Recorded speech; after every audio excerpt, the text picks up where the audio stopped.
क्या कामयाब शादी का कोई राज है? शायद नहीं।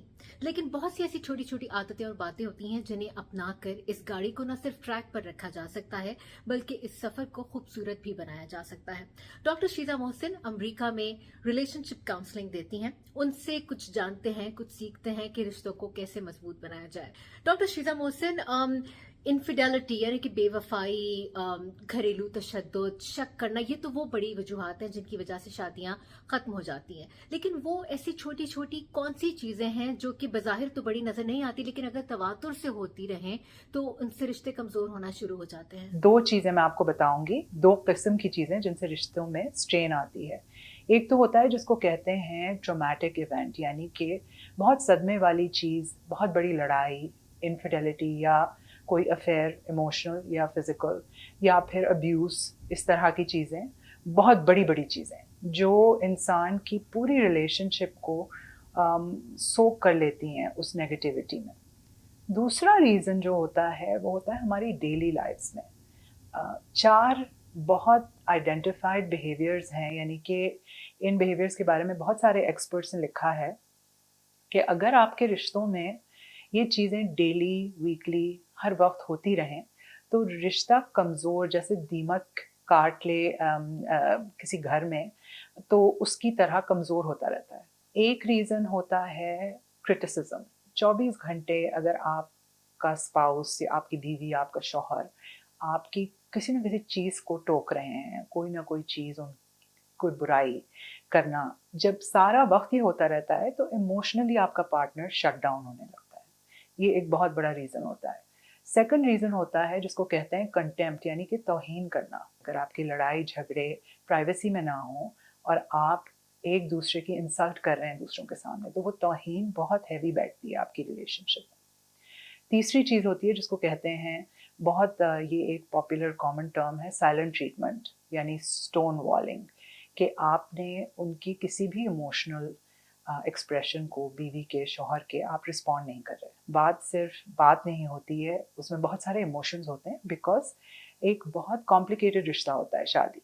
वो इमोशनल लैंग्वेज अगर आपको सुनाई नहीं दे रही है तो एक दरार बहुत पड़ जाती है रिलेशनशिप्स में। ज़्यादातर ये अपने आप की एक कमज़ोरी को कवर करने की भी एक टूल होता है। तो फॉर एग्ज़ाम्पल, अगर मुझे आपको कंट्रोल करना है, तो एक कॉन्सेप्ट होता है रिलेशनशिप्स में और हर रिश्ते में, सिर्फ शादी में नहीं, जिसको कहते हैं गैस लाइटिंग। ये एक बहुत पुराना टर्म है और इसका मतलब ये होता है कि कंट्रोल करने का तरीका ये होता है कि आप क्रिटिसिज्म और आप जो कंटेम्प्ट या तौहीन कर रहे हैं वो कर रहे हैं इंसान का कॉन्फिडेंस कमज़ोर करने के लिए, या उसके दूसरे रिश्ते जो उसको सपोर्ट करते हैं उनको कमज़ोर करने के लिए। जब आप कॉन्स्टेंटली अपनी बीवी को कहेंगे कि तुम्हारी माँ ऐसी, तुम्हारी बहन ऐसी, और तुम्हारे रिश्तेदार ये हैं, तुम्हारे दोस्त तुम्हारा करते नहीं हैं, तो एक कॉन्फिडेंस पे इम्पैक्ट होता है। वहाँ पे डेफिनेटली कंट्रोलिंग इज़ एक गोल जिसको कहते हैं, बिकॉज जितना इंसान आइसोलेटेड होता है उतना ही ज़्यादा कंट्रोल हो सकता है और फिर इवेंचुअली वो कंट्रोल अब्यूज़ बन जाता है। अच्छा, पाकिस्तान जैसे पितरशाही माशरे में मर्दों को बरतरी हासिल होती है, तो आपका एक्सपीरियंस क्या बताता है? जब आपके पास पाकिस्तानी निजात कपल्स थेरेपी के लिए आते हैं तो क्या रिश्तों में बिगाड़ की वजह ज्यादातर मर्दों का रवैया होता है? हमारे कल्चर्स में मेल डोमिनेशन होती है और शौहर की फैमिली, जैसे ससुराल और इन लॉज का हाथ होता है कभी कभार। बट मैं जब देखती हूँ कपल्स को, ऑन बहुत सारे कपल्स को हर जगह, स्पेशली साउथ एशियन डिसेंट के, तो बीवियों की तरफ से भी उतनी आती हैं। अ लॉट ऑफ टाइम्स होता ये है कि विमेन, औरतें, अपने मसलों के बारे में बात ज़्यादा करती हैं दोस्तों से, रिश्तेदारों से। मर्दों को हमारे कल्चर में वो परमिशन नहीं होती और ना उनकी कंफर्ट लेवल होती है, तो आपको इसके बारे में सुनना कम मिलेगा, बिकॉज हमारा कल्चर उनको परमिशन नहीं देता कि वो इमोशनली अपनी कमज़ोरी या अपनी तकलीफ शेयर करें। इस वजह से हमें सुनने में नहीं आती, लेकिन होती तकरीबन बराबर हैं। साउथ एशियन कल्चर्स में मेल डोमिनेशन क्योंकि ज़्यादा कॉमन है, तो यस, जो जहाँ पे अब्यूज़ टाइप की चीज़ें होती हैं, जहाँ पे अफेयर्स होते हैं, वो ज़्यादा मर्दों के होते हैं और कम औरतों के होते हैं, लेकिन होते हैं दोनों के। मेरी प्रैक्टिस में ये बहुत होता है कि अ लॉट ऑफ टाइम्स बिल्कुल मुझे सुनने में आता है कि जो हस्बैंड है वो तैयार नहीं है थेरेपी के लिए। खैर वो किसी भी तरह पहुंच गए, बट बहुत दफ़ा जब हस्बैंड आ जाता है थेरेपी में, तो मैं आपको बताऊं मेरा एक्सपीरियंस ये है कि थेरेपी में रहता कौन है? Husband. Wife sometimes will exit the therapy. I tell you why. Because कभी कभार ख़वातीन को ये लगता है कि वो थेरेपी में एक थेरेपिस्ट को इंट्रोड्यूस कर रही हैं कि वो अपने उनके हस्बैंड को अपनी बात मनवा सकें। थेरेपी एक न्यूट्रल स्पेस होती है जहाँ पे कपल की इक्विटी बहुत ज़रूरी होती है।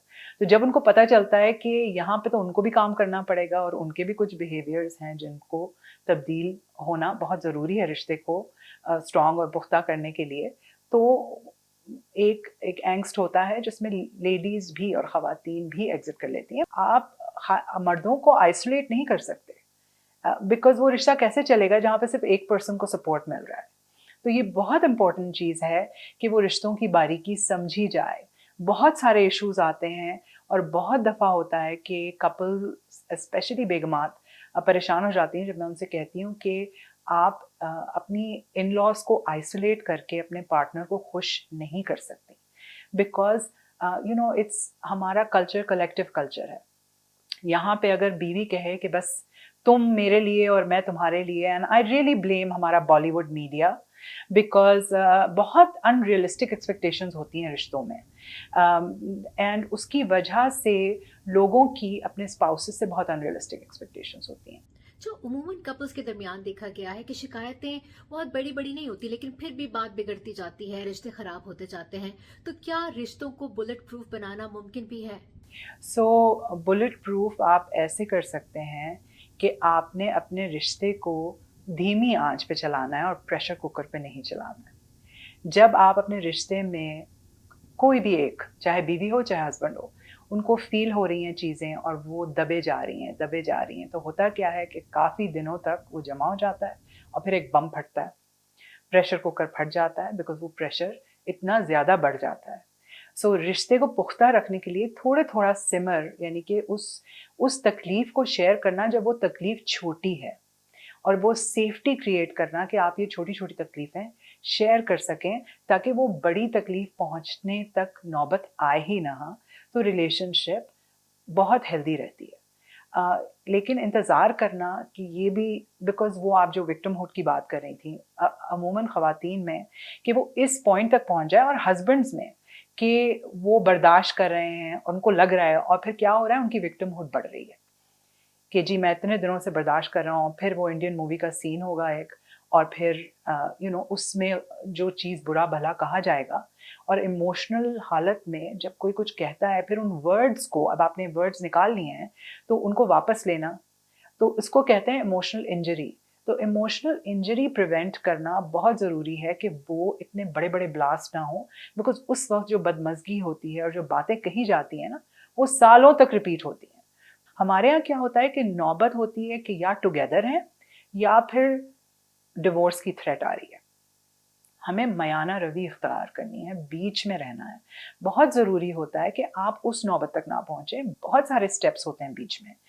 तो अपनी रिलेशनशिप को थोड़ा थोड़ा हल्का करना, एक दूसरे के लिए टाइम निकालना कि आप अपनी डिसअपॉइंटमेंट्स, और उससे आप डिफेंसिव ना हो कि आपका पार्टनर, आपका शौहर, आपकी बीवी आपको कुछ दिल हल्का कर रही है तो आप डिफेंड करके सोल्यूशन, ये अ लॉट ऑफ टाइम्स आप जिस मेल प्रिविलेज की बात कर रही हैं, बीवियां अपने हस्बैंड से दिल हल्का करने के लिए बात करती हैं, सॉल्व करने के लिए नहीं करती। सो जब वो जंप होके सॉल्व करने की बातें करने शुरू हो जाते हैं तो वो शट डाउन हो जाती हैं। सो एक दूसरे की बात सुनना बहुत ज़रूरी है। बहुत शुक्रिया डॉक्टर शीजा मोहसिन आपका। डॉक्टर शीजा का कहना है कि कामयाब शादी का एक राज एक दूसरे के नुक्ता नज़र और जज्बात को समझने में है, ताकि खुद को मजलूम या विक्टिम तस्वुर कर लेने या फिर अपनी ज़ात पर हमला समझकर सामने वाले की बात को मुस्तरद कर देने में है। सच्ची कोशिश करने में कोई हर्ज नहीं। कामयाब हो तो हमें भी बताइएगा।